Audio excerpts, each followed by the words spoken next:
It's Greg again here on Neon Graphics. We have just installed our Gladiator tailgate wrap and the Hawk letters. These are dimensional letters.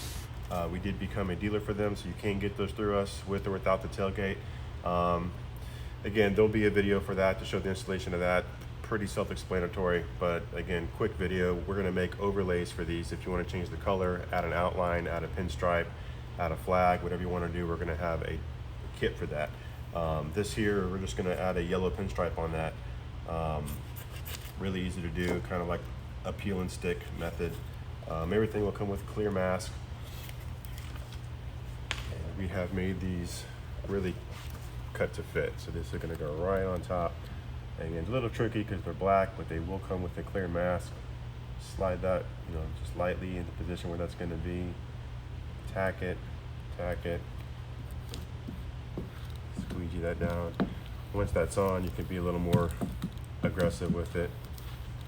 And voila. Completely changes the look.